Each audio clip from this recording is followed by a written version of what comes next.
is that you have. I don't care how disappointing it might have been as you've been working toward that dream, that dream that you're holding in your mind, that it's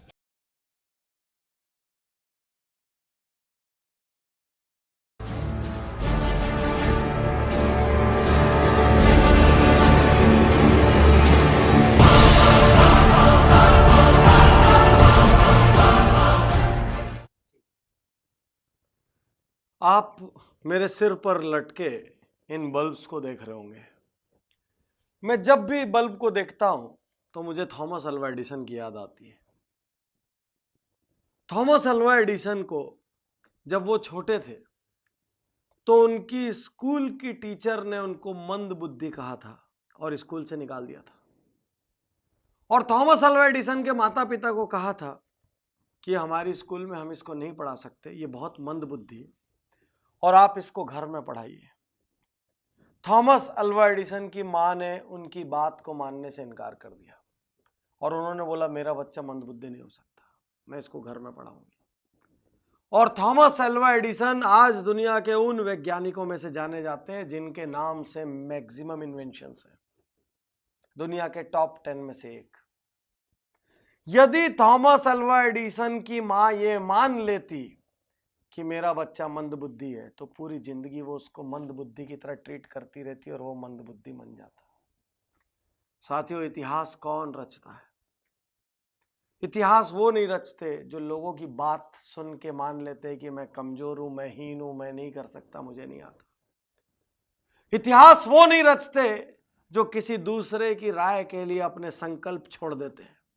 इतिहास वो नहीं रचते जो कोई दूसरा discourage करता है, dishearten करता है तो अपने टारगेट्स छोड़ देते हैं। इतिहास वो नहीं रचते जो कोई उनसे खराब व्यवहार करता है तो वो अपना अच्छा व्यवहार छोड़ देते हैं। इतिहास वो नहीं रचते जो जरा सा टॉर्चर पाके अपना टारगेट छोड़ देते हैं। इतिहास वो रचते हैं जो सहते हैं। इतिहास वो रचते हैं जो खड़े होते हैं।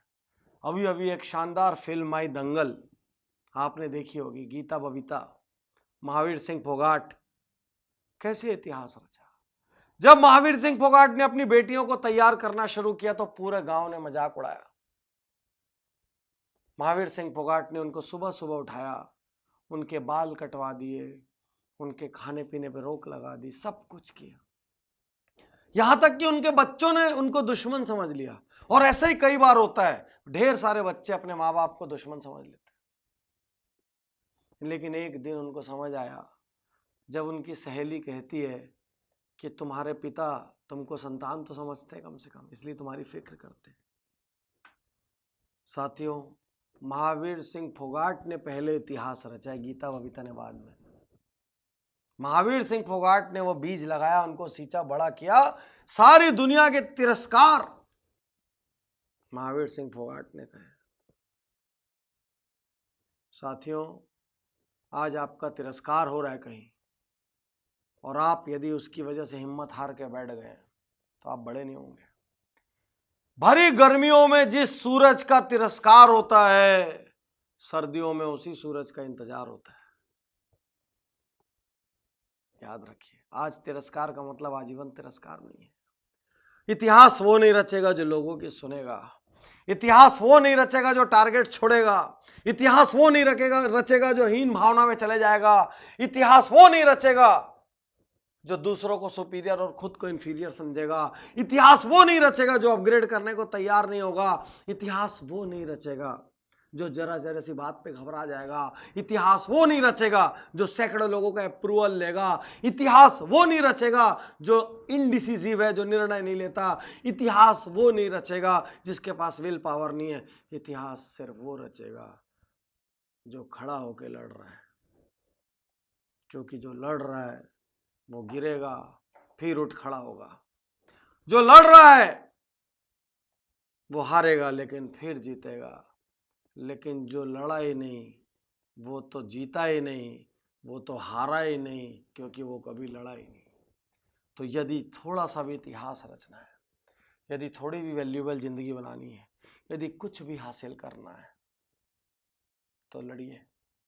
लोगों की ना सुनिए, लड़िए। डरिए मगर करिए। डरना स्वाभाविक है। किसी बड़े काम को करते हुए डर लगता है, किसी संकल्प को पूरा करते हुए डर लगता है, किसी राह पे चलते हुए डर लगता है। दुनिया की बड़ी ऑनलाइन अखबार की मालिक एरियाना हफिंगटन कहती है, मुझे बहुत डर लगता है, मैं डरती हूं, because fear is normal, but मैं फिर भी करती हूं क्योंकि उसको करना जरूरी है। डरिए मगर करिए, क्योंकि इतिहास डरने वालों को याद नहीं रखेगा, इतिहास करने वालों को याद रखेगा। सम्मान डरने वालों का नहीं होगा, सम्मान करने वालों का होगा। करिए, कुछ करिए, ये जिंदगी आपकी है। कुछ ऐसा करिए कि लोग आपको याद करें, कुछ ऐसा करिए कि आपको अपने जीने पे गर्व हो। भले ही आपने किसी ने आप पे कुछ भी लेबल लगाए हो, आपके बारे में कितना ही हल्का बोला हो, जब थॉमस एल्वा एडिसन इस बल्ब का आविष्कारक मंद बुद्धि कहलाने के बाद इतिहास रच सकता है और हर टेक्स्ट बुक, हर बच्चा उसका नाम जान सकता है, तो फिर आपका भी जान सकता है। शुक्रिया।